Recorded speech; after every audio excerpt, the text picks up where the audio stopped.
fangen wir einfach mal an mit I modded Cyberpunk 2077 into a game CD Projekt Red Promise. Da geht es mehr oder weniger darum, ja, es sind ja oder die Entwicklung von Cyberpunk hatte ja seine Höhen und Tiefen, sagen wir es mal so. Und es gab wohl diverse Features, die angedeutet oder versprochen worden sind vom Entwicklerstudio, die aber so nicht mehr im Spiel vorhanden waren. Ne? Und wie sieht es denn bei PC-Spielern aus? Ne? Bei PC-Spielern sieht das halt dann so aus, dass wir halt eine riesige Modding-Community haben. Ne? Und da hat wohl sich einer mal hingesetzt und gedacht, wenn CD Projekt Red es nicht nachliefert, machen wir es halt selber. Hat alles für sein Spiel fertig gemacht. Und es sollen einige coole Features tatsächlich mit drin sein. Ich bin mal sehr, sehr gespannt, weil ich bin tatsächlich ein mega Fan vom Cyberpunk-Spiel. Ich hatte mega Spaß. Ich habe es ja auch beim Release direkt gespielt. Ich gehörte zu den Glücklichen, die keine A-Bugs hatte. Ich hatte 2, 3 Glitches, die ein bisschen doof waren, aber ansonsten konnte ich das Spiel reibungslos und bei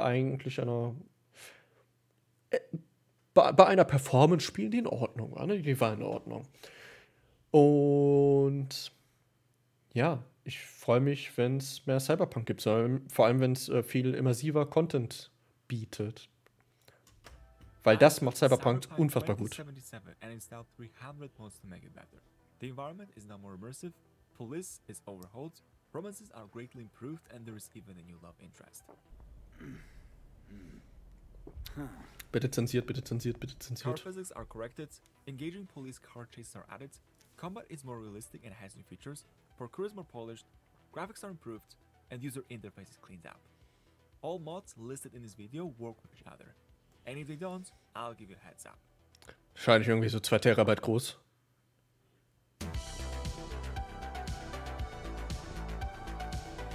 Vehicle combat. To say that Cyberpunk has a bad police system is an understatement of the century. Die Polizei ist nicht vorhanden. Die Polizei ist irrelevant. Also, man wird versucht haben, so eine Art GTA-Feeling mit reinzubringen, ist aber gar nicht drin. Klar, es gibt Sterne und so, aber es ist so, whatever, dude. This mod completely overhauls how police works in the game. Now NPCs have to alert the police first for V to be awarded criminal status. Police officers use vehicles to arrive in crime scenes. Police car chases are added to the game.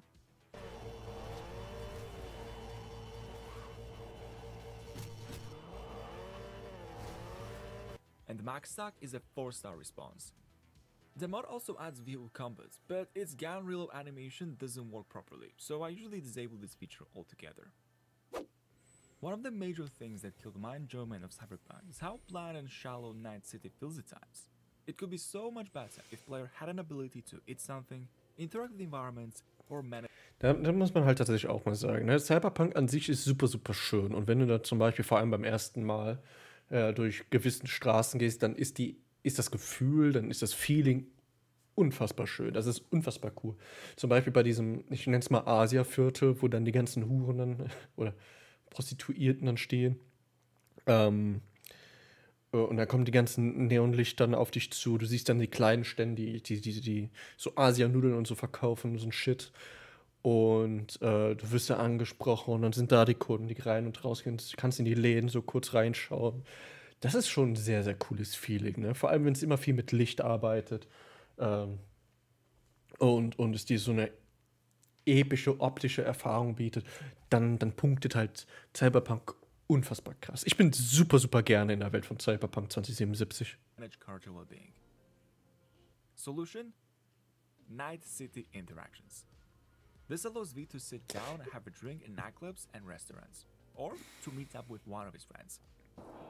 Well, what's up, V? As of right now, the mod is in early stages of development, but in the future, there will be more interactions added in more locations across the entire Night City. For now, I use it alongside immersive food vendors that adds eating animation to all types of food that V can. Das ist mega cool. Ich liebe sowas. And sit anywhere. Allows V to sit on benches, chairs, and couches to pause for a bit and enjoy unique Night City vibe. Playable arcade machines. It simply Ah. flies out playable arcade machines added to the game in patch 1.6, as there are 3 new minigames available, including Cyber Griffin, Panzer Shooter, and Natris.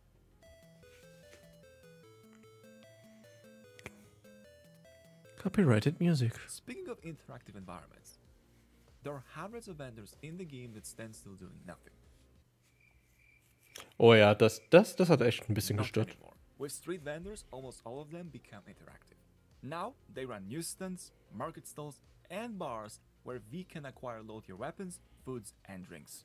Which is quite convenient when used together with survival system mods that introduces survival mechanics. Ich bin mega Fan von solchen Now, Systemen. V has to sleep, Deswegen will ich auch voll gerne ein Fallout 4 hier diesen Survival Run machen. Ich habe dann immer wieder angefangen. Da brauchst du halt sehr, sehr viel Geduld. Holy shit. Aber ich bin mega Fan von so etwas. Ich bin super Fan davon. Ich sag mal, wo du so ein bisschen DayZ-mäßig halt Vorräte dabei haben musst für verschiedene Sachen, sei es Essen, Trinken, Infektionen. Fallout wäre es dann halt zum Beispiel Radioaktivität und so ein Shit. Ich bin mega Fan von so etwas. Ich liebe so etwas. eat, and drink, or he will suffer negative character penalties. With this mod installed, all foods and drinks have assigned weight values and replenish energy, hydration, or satiation. Plus, the mod comes with a unique UI that helps keeping a better track of current beast status.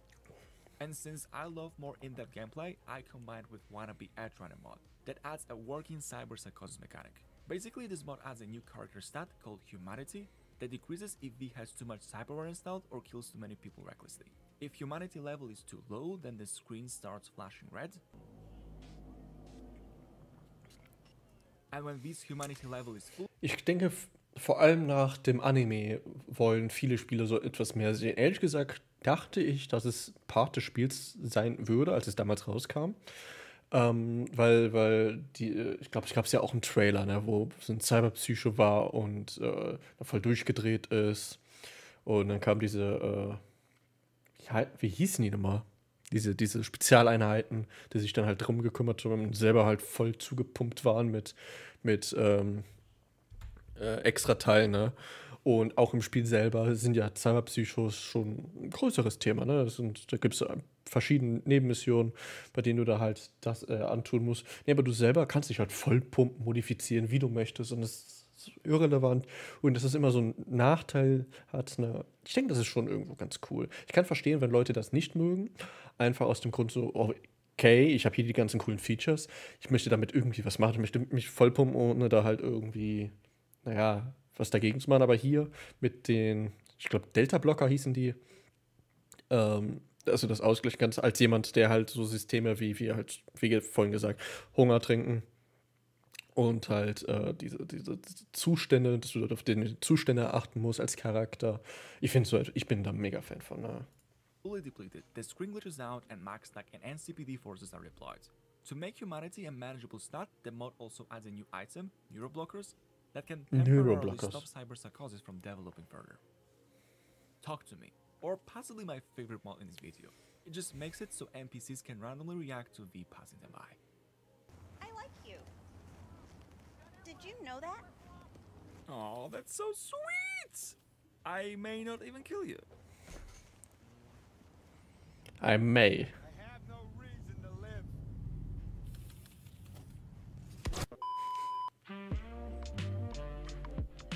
Panam Romance Enhanced. Also, Judy Romance Enhanced, River Romance Enhanced, and Curry Interactions Enhanced. Those 4 mods will work regardless if any of the mentioned characters is romance or not, and they make them act more human, as now they will interact with the environment, eat food when hungry, sleep during the night, and have a routine shower in the early morning.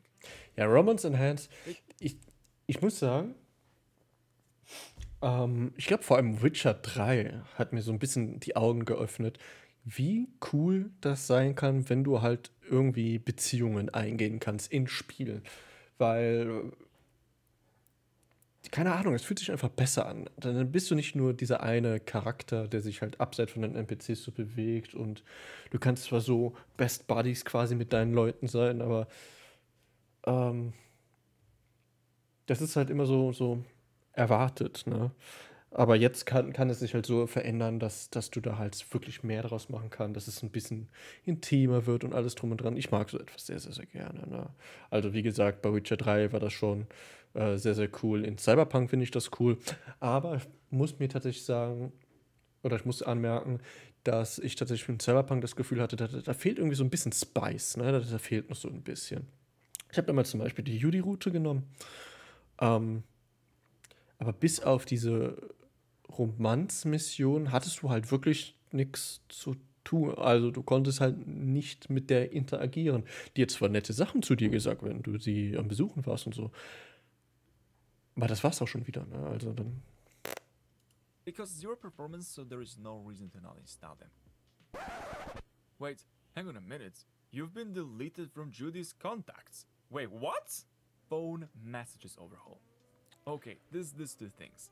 Firstly, it expands phone messages by adding nearly 1000 new combos, messages, romance extensions, and story characters giving the insights on missions or game choices. Secondly, it adds a completely new romanceable character, Bugbear, including interactions with her, messages, and a brand new romance scene. Hey, never did get the chance to thank you.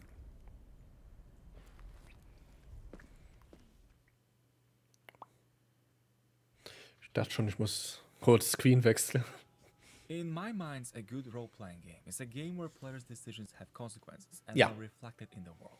Ja. Like in GTA 5, for example, protagonists can manipulate the stock market by killing certain people during missions. I bet you know where this is going. Hello? Oh! Stock market and news system. It adds a dynamic, fully working stock market to the game where we can trade up to 33 company stocks. It comes with a dynamic news outlets giving player insights on possible market trends, and a very compact and easy to use broker with an ability to buy and sell more than one share. Plus, stock prices may drastically change upon completing missions or by playing the game in a certain way. Like Ich hab so Bock, nochmal Cyberpunk zu spielen. causes drama team shares to Also skyrocket. dadurch so oder so. If he's smart enough, he can rig the market to his advantage. It works symbiotically with E3 smart windows. In essence, this mod adds fully working smart panels in some of these apartments that display information or that can be used to control window shutters. It's fully integrated with stock market mod and adds that extra immersive touch to the world. Make a living, courier.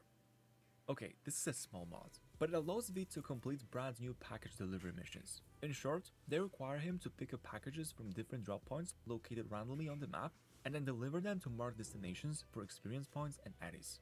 I use it alongside Missing Persons mod that adds almost 200 new fetch gigs that require V to find memory shards hidden all over the map. Each of these missions starts with a text message that leads V to a secluded location and ends upon collecting memory shard. By the way, it is incompatible with the messages overhaul. Hidden packages. This pollutes Night City with small collectible packages scattered all over the map, similar to hidden packages from older GTA games. They are hidden nearly everywhere and collecting enough of them grants V some cool prizes. Plus, they give a purpose in exploring Night City and encourage player to parkour. Ja, ich bin so ein Fan von sowas.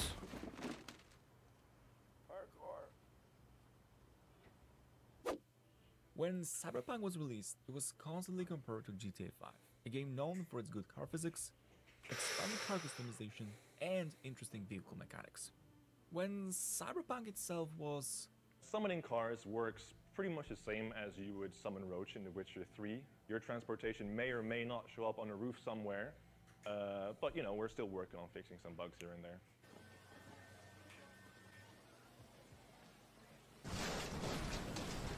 Time to change that. Hat sich ein Gorilla was geworfen.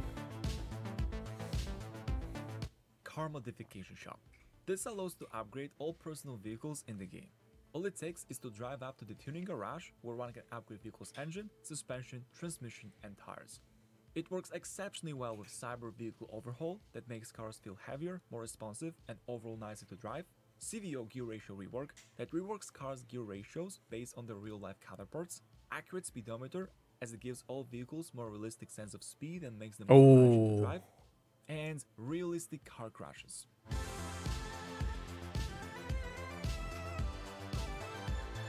Ja, das war auch so, was eher ein Vehicles Witz ist. information level after collisions. Here is a vanilla game, and this is what happens when the Oh, noise is nice. It also makes it so when NPCs crash into something, they can actually die due to an impact force. Da war ja so richtig GTA 4 Level, ne? This allows to change appearance of all personal vehicles via in-game menu. It's simple, easy to use, and it gives more customization options, which in my mind are very important in a role-playing game. Okay, isn't it BS that V can't keep stolen cars and bikes? Claim vehicles. This allows V to keep stolen vehicles as his own. Based on character perks, any stolen car and bike has a chance to become his personal. Just notice how the bike I've just used has appeared on their code vehicle list. Important note, this mod is not compatible with Let There Be Flight mods, so don't mix them together. I recently grew an obsession with Dying Light 2, and it got me thinking how much better Cyberpunk parkour could be. A grappling hook. Well, that could be handy. Warum kannst du das cool Yeah, that's a als working Modifikation grappling machen? hook with a game that we can use to climb unreachable buildings or to stop falling from greater heights. The mod is in early work, so obviously there is no actual grappling hook animation, but according to the author, it may be added in a future update. And speaking of improving parkour, for that I use a trio of more fluid parkour, since it makes parkour smoother as the game now Oh, das sieht cool correctly aus. objects, and makes V use proper animations to climb over them, improved slide as it stops sliding animation from being cancelled by hitting smaller obstacles or going down the stairs, and alternative midair movement that adds an ability to wall jump from vertical surfaces. In essence, if V touches a wall in midair, he can now use it to gain some additional airtime. Das ist cool. Das ist mega cool. Oh, Graphics. Cyberpunk had a rough beginning, but out of all issues that Meine Grafikkarte durchbrennen. since its troublesome launch, it's hard to argue that graphics were one of them. In fact, I love Night City. Das Feeling, durch Night City zu fahren, ist unfassbar cool.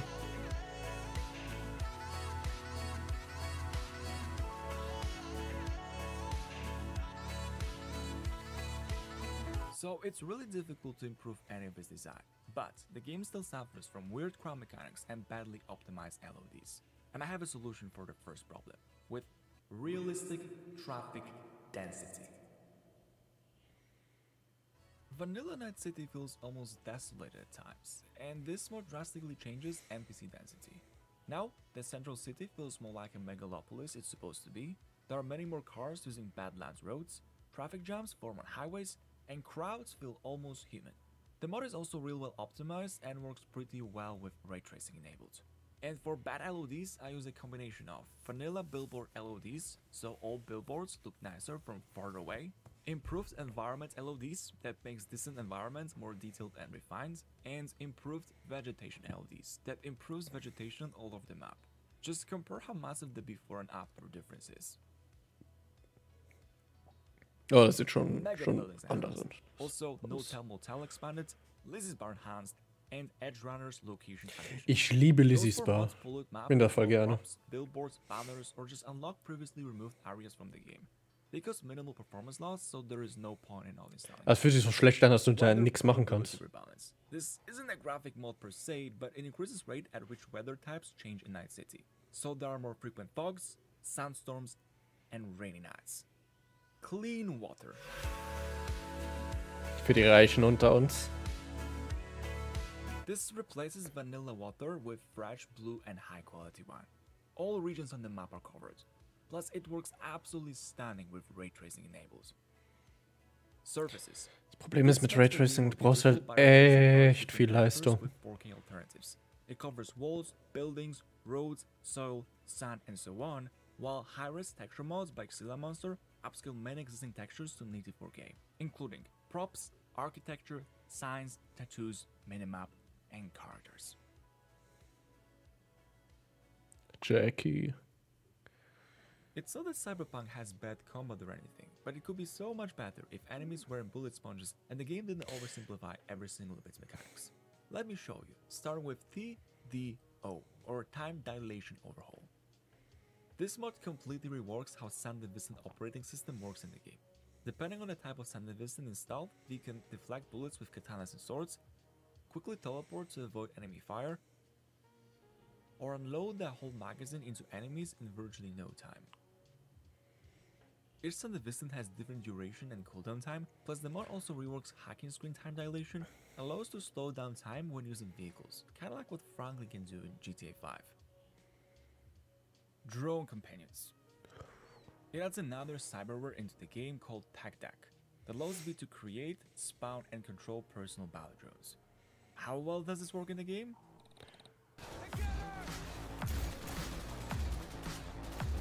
Das wirkt schon ein bisschen cool. Dann läufst du mit deinem eigenen Adam Sandler durch. V can spawn 3 drones at once, they can follow behind him around the map including getting into vehicles, and there's a limited option of controlling them by ordering them to self-destruct or use camouflage. Okay, recon in this game stinks. Being quick hack is almost exclusive for netrunners, so any other class has to charge at enemies head first. However, with Nanodrone mod, things are changed. Now V gets access to a new cyberware called Nanodrone, that upon unlocking adds a new way of scanning hostile areas or using quick hacks on unsuspecting enemies. And to make combat feel incredible, I use it in combination of mods, starting with PDO. Or Pad Damage Overhaul. This is complete. Also, klar, es ist eine Mod, damit ist es optional, so bla bla bla. Ich würde hier aber gegebenenfalls darüber streiten, wie toll ich sowas finden würde, weil klar, also wenn du einen auf Netrunner machst, dann bist du halt ein fucking Magier gefühlt und kannst halt super viel Shit machen. Aber muss halt dementsprechend auch da rein geskillt haben, ne? Ich finde aber, sollte jemand halt die Vorteile eines Netrunners nutzen, wenn man sich aber auf einen anderen Charakterweg gestürzt hat. Ich vergleiche so ein bisschen so, ich habe die ganze Zeit ein Kriegerbild aufgebaut, aber mit einer Mod kann ich jetzt alle Zaubereien und irgendwie sowas machen, in diese Richtung. Ist vielleicht nicht ganz so dasselbe, aber so wie ich das jetzt verstanden habe, geht das ja in diese Richtung. Und ich glaube, das wäre eine Mod, wo ich sagen würde, wäre ich nicht so der größte Fan für mich persönlich. Completely changes combat and implements a new shot point system. In other words, head and body shots make enemies suffer higher amount of damage, and if enemies are shot in their limbs, they can get staggered or suffer accuracy penalties. As Durch die it adds many toggable tweaks that can make the game easier or harder. Like there's a toggle for adding mini bosses to the game when fighting gangs, making the final boss fight actually difficult, or enabling special and rare enemy types. Silent silencers and throwing knives, as it makes enemies not detect V automatically when they are shot but not killed with a silenced weapon. Better throwing knives, as it simply allows to use throwing knives without needing to pick them up after every single throw.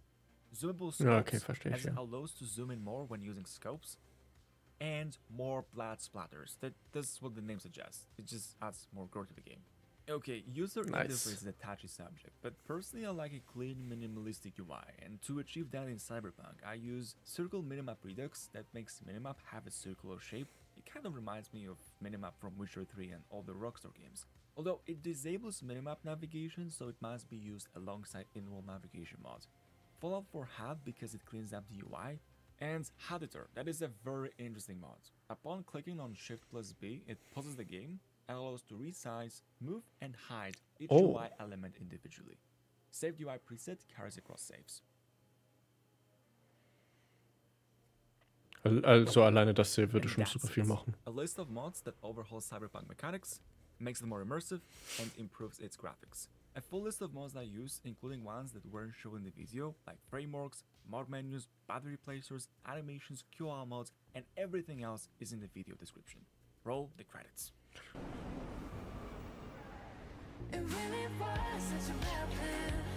Auf jeden Fall ein sehr, sehr cooles Video. Ich bin tatsächlich auch, also wie gesagt, ich bin so ein mega Fan, was so Immersive Mods angeht oder immersive Details angeht. Ich bin mega Fan davon, wenn du in einem Rollenspiel dich tatsächlich nicht wie ein Spieler fühlst, sondern einfach, du bist eine Figur in dieser Welt und lebst halt in dieser Welt, ne? Und ja, es fühlt sich halt einfach mehr an, als wenn du nur ein Spieler bist. Aber ich finde, das macht Cyberpunk per se so oder so schon sehr, sehr gut. Ich finde, die Interaktionen zwischen dem Spieler und NPCs ist jetzt schon relativ einzigartig in Rollenspielen. Vor allem auf diesem Level, weil es ja auch alles First Person ist und alles drum und dran, mega cool. Und wenn man das noch alles ein bisschen weiter verbessern kann mit Mods, das ist schon Leckerbissen. Das wird wahrscheinlich super viel sein, ne? Super viel zum Runterladen, also super viel Gigabyte. Aber eventuell werde ich mich hier dran erinnern, wenn ich nochmal Cyberpunk spiele. Weil die haben ja angekündigt, jetzt im Juni soll mehr zum Add-on erzählt werden, beziehungsweise da kommen neue Details. Und generell habe ich mega Bock, weiter Cyberpunk zu spielen. Ich glaube, ich habe noch jede Menge Nebenquests, die ich so gar nicht angefasst habe damals. Und ja, ich bin gerne in Cyberpunk unterwegs. Ne?